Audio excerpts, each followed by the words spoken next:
Hare Krishna everyone, welcome back to Shravanam Diaries podcast. I'm your host Sulalita Devidasi and we are continuing to read Teachings of Queen Kunti by His Divine Grace Srila A.C. Bhaktivedanta Swami Prabhupada. This is chapter 15, Beyond Birth and Death. We started it yesterday and we are completing it today. Kunti says, page number 108. Special number. Kunti says, Kechidaho Rajam Jatam. The Supreme Eternal, the Supreme Unborn, has now taken his birth. But although Krishna takes birth, his birth is not like ours. That we should know. The Supreme Lord says in Bhagavad Gita 4.9, Janma karma cha me divyam evam yoveti tatvataha tyaktva deham punarjanma naiti mam eti sorjuna. Quote, one who knows the transcendental nature of my appearance and activities does not, upon leaving the body, take his birth again in this material world, but attains my eternal abode, O Arjuna. Unquote. It is described in Srimad Bhagavatam that when Krishna first appeared, he did not take birth from the womb of Devaki. Rather, he first appeared in the majestic four-armed form of Vishnu.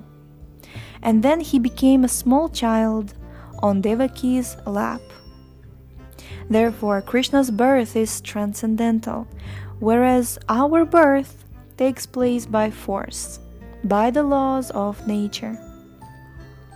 Krishna is not under the laws of nature. The laws of nature work under him. Maya dyakshena prakriti suyate sa characharam. Prakriti, nature, works under the order of Krishna, and we work under the order of nature. Krishna is the master of nature, and we are servants of nature. Therefore, Kunti Devi says, Kechidahu. Someone may say that the unborn has taken birth. Unquote. It may appear that he has taken birth just like us, but in fact he has not. Kunti Devi distinctly says, Kechidahu. Quote, some foolish persons may say that he has taken birth. Unquote. Krishna himself also says in Bhagavad Gita 9.11, Avajananti mammudha manushim tanumashritam. Quote, because I have appeared just like a human being, those who are rascals think that I am also just like an ordinary human. Unquote. Param bhavam ajanantah. Quote, they do not know the mystery behind God's taking birth like a human being. Krishna is everywhere. Lord, the Lord is situated in everyone's heart.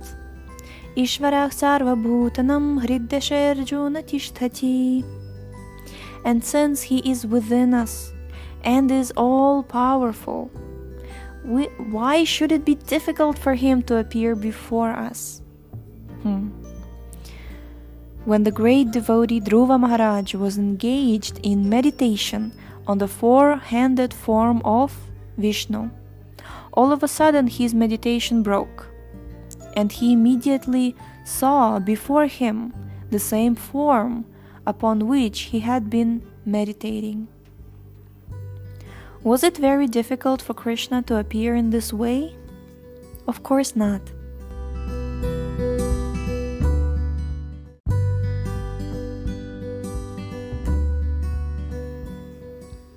Similarly, it was not difficult for him to appear before Devaki in the same four-handed form. Therefore, Krishna says, Janma karma cha me divyam. Quote, one must understand my transcendental birth and activities. Kunti Devi has this understanding She knows that although to some fools Krishna appears to take birth, in fact he is unborn. But why should Krishna perform the pastime of taking birth? Kunti Devi replies, Punya shlokasya kirtaye, to glorify those who are very pious and very much advanced in spiritual understanding. Krishna comes as the son of Devaki to glorify his devotee Devaki. Krishna becomes the son of Yashoda to glorify Yashoda.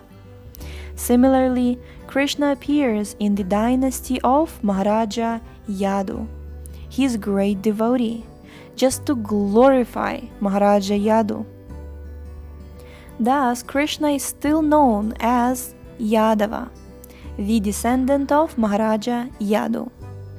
Krishna has no obligation to take his birth in a particular family or country, but he takes birth to glorify a certain person or a certain family because of their devotion. Therefore, his birth is called Divyam, transcendental. Jai.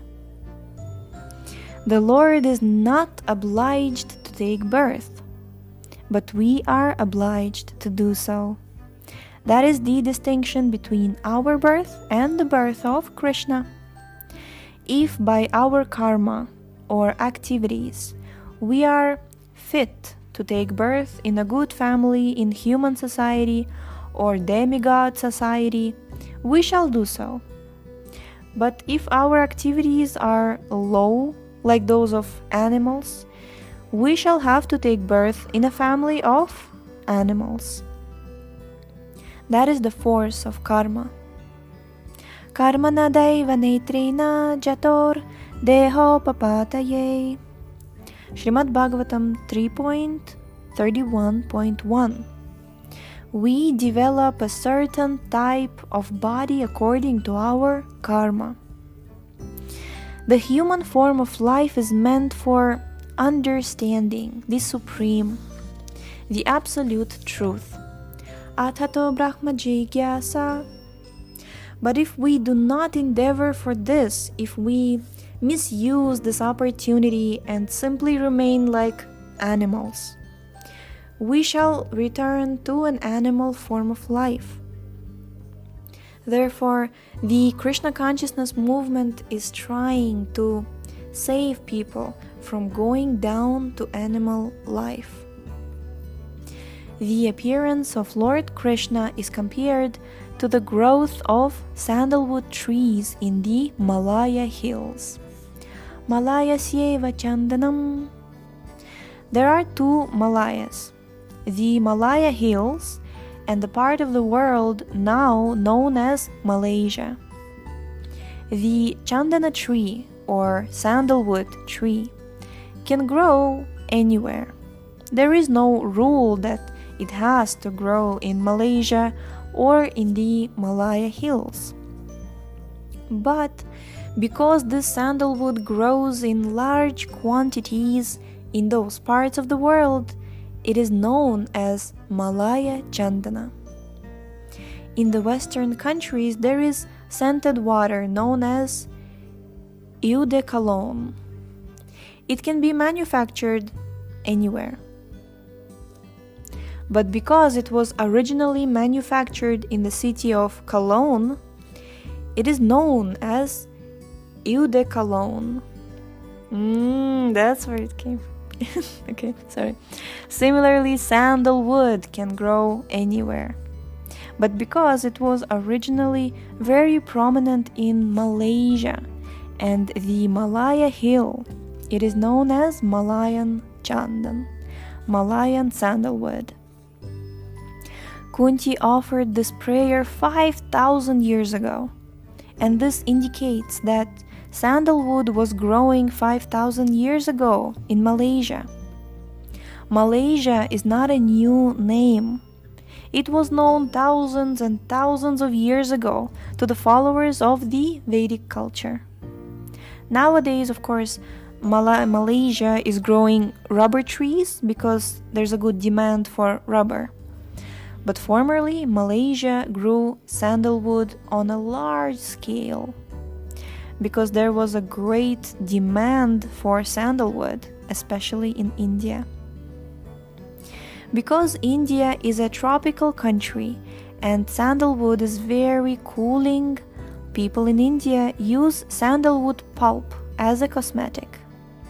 Even now, during the very warm days of the summer season, those who can afford to do so apply sandalwood pulp to their bodies and feel cool all day.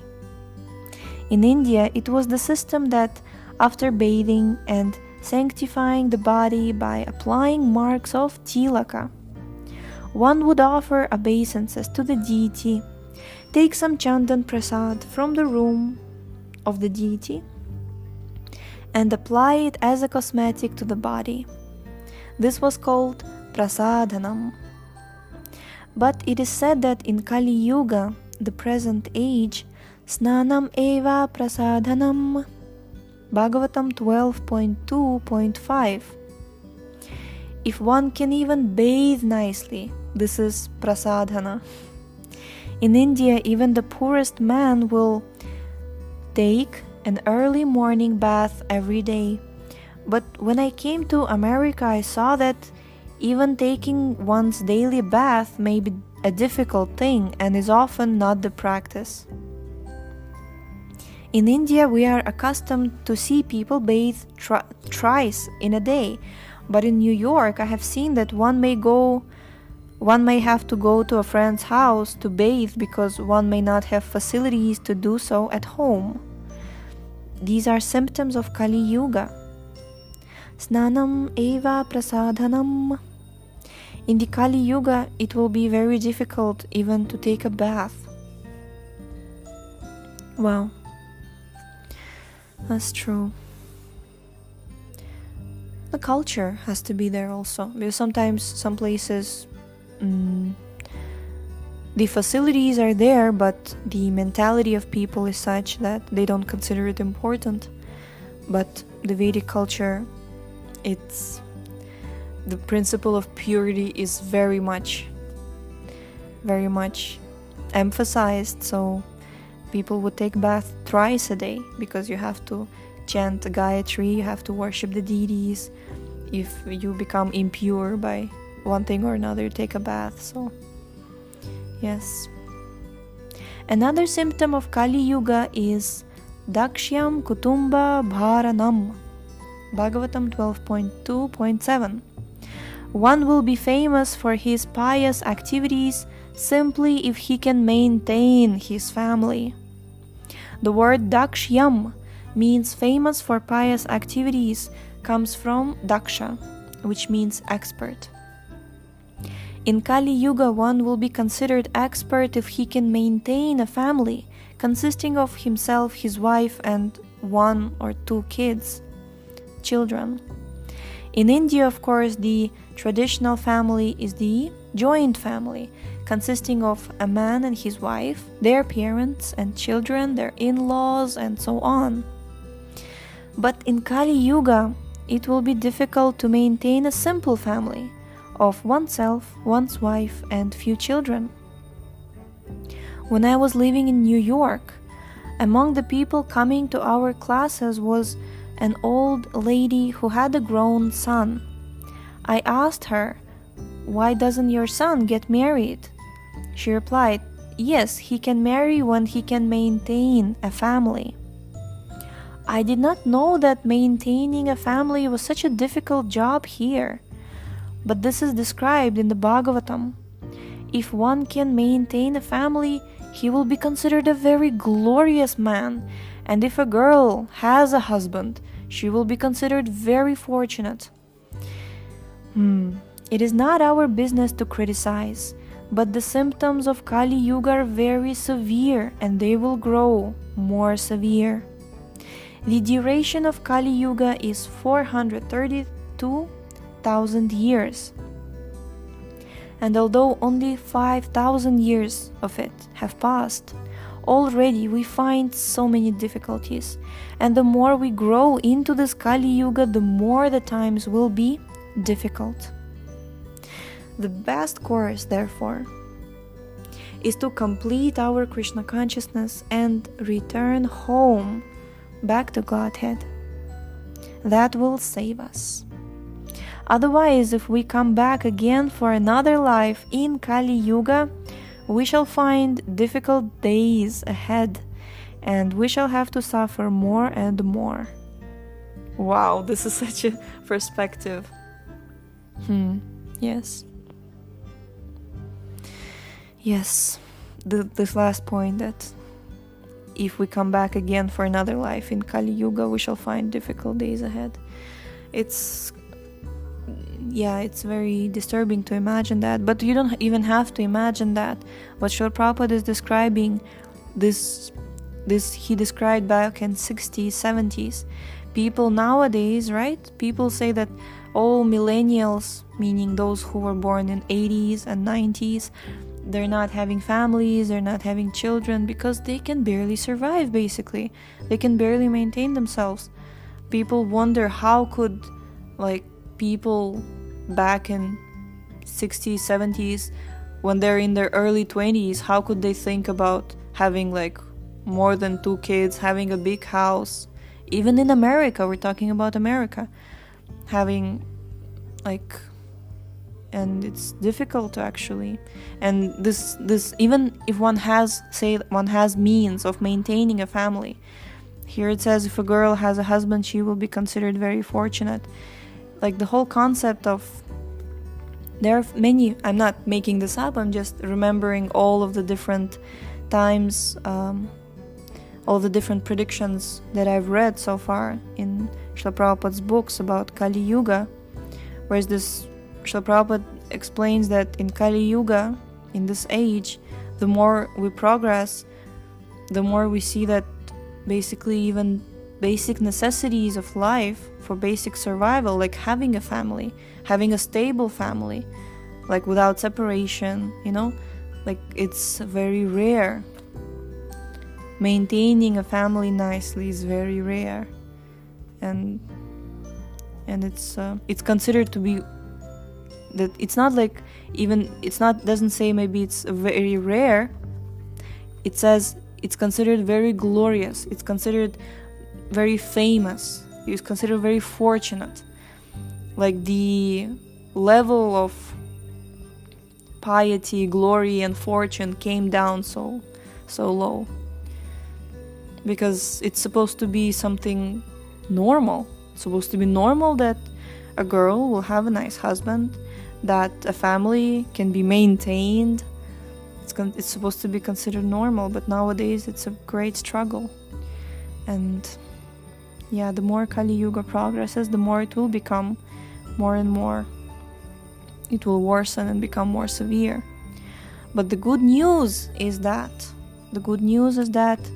if we take to Krishna consciousness and we can see that actually, in front of our eyes, that a great deal of the pressure of Kali Yuga is much, much, much reduced and relieved, because in Krishna consciousness you can actually be happy and you can really, by Krishna's grace, he can help you in so many ways, and this is a great opportunity for all of us. I actually remember this last thing that I'll share.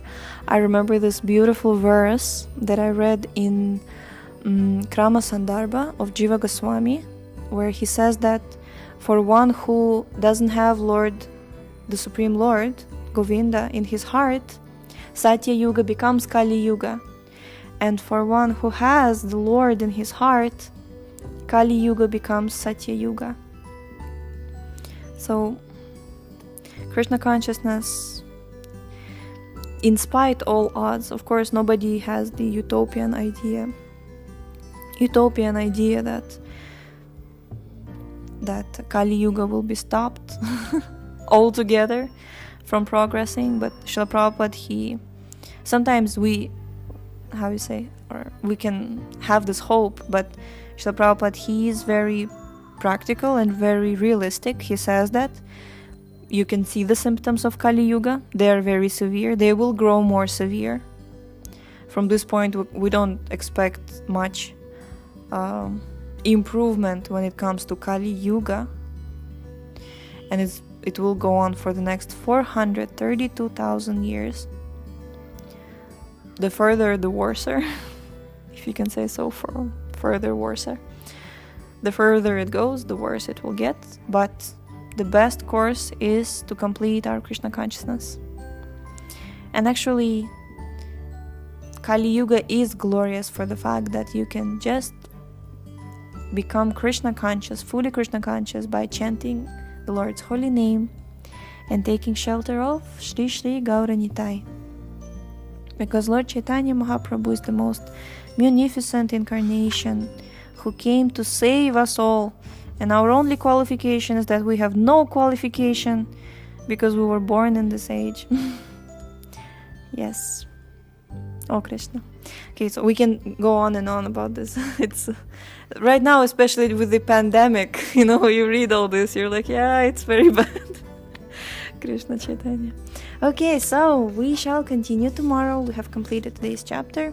Tomorrow we shall continue with chapter number 16, returning to our natural consciousness. Yes, so thank you so much for tuning in today. The link to this book is in the description, and we shall see you tomorrow. Hare Krishna. Check out our website. There's episodes catalog, there's book descriptions, there's book links. Check out our social media, and please stay absorbed in Shravanam. Make your life perfect. Okay, I'm going. Hare Krishna.